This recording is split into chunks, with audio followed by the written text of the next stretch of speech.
बिस्मिल्लाहिर्रहमानिर्रहीम। मसाइल तयम्मुम। अज जे दर्स में तयम्मुम जे मुतालिक उहे शयूं बयान कजन थियूं जिन सां तयम्मुम करण जायज़ आहे।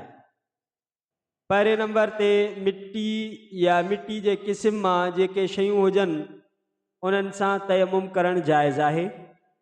ॿिए नंबर ते जेके शयूं बाह में साड़ियुनि सां नरम नथियूं थियनि ऐं सड़ी करे ख़ाक वग़ैरह नथियूं थियनि ऐं उहे शइ मिट्टी जे क़िस्म मां आहिनि त उन्हनि सां तयम्मुम करणु जाइज़ आहे।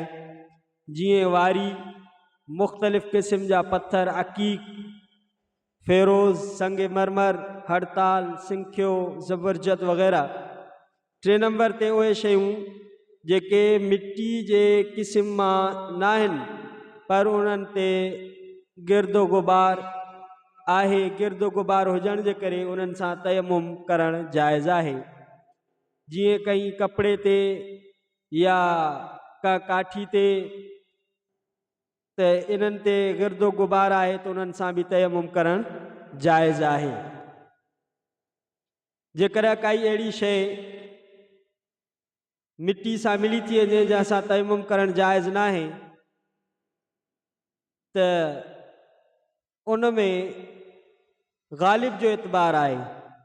जेकर मिट्टी वग़ैरह ग़ालिब आहे त पोइ तयम्मुम जाइज़ थी वेंदो। जेकर मिट्टी ग़ालिब न आहे बल्कि उहा शइ ग़ालिब आहे त पोइ उन सां तयम्मुम वग़ैरह जाइज़ न थींदो। ऐं ॿियूं कुझु सूरतूं उहे आहिनि जिन में तयम्मुम करणु जाइज़ आहे।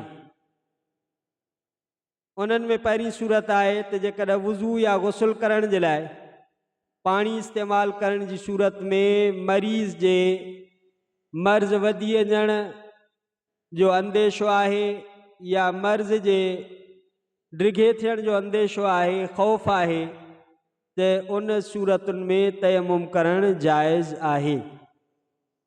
जेकॾहिं वुज़ू करे सघे थो पर गुस्ल करण सां नुक़सान थिए थो त वुज़ू करे ऐं गुस्ल जी जॻह ते तयम्मुम करे, पर उन में उनखे कवी ख़दशो हुजे मर्ज़ जे लाइक़ थियण जो, सिर्फ़ु पंहिंजी नफ़सानी ख़्वाहिशनि जे करे ईअं नथो करे सघिजे। जेकॾहिं थधे पाणी सां मर्ज़ वग़ैरह जो अंदेशो हुजे, फालिज जो, थधि जो, ऐं गरम पाणी मुयसर न आहे त पोइ तयम्मुम करणु जाइज़ आहे। इहे कुझु जवाज़ जूं सूरतूं आहिनि जिन सूरतुनि में तयम्मुम करणु जाइज़ थी वञे थो। ऐं इंशाअल्लाह ताला ईंदड़ दर्स में उहे शयूं बयानु कबियूं जिन सां तयम्मुम टुटे थो ऐं तयम्मुम ते उहे शयूं असरअंदाज़ थियनि थियूं।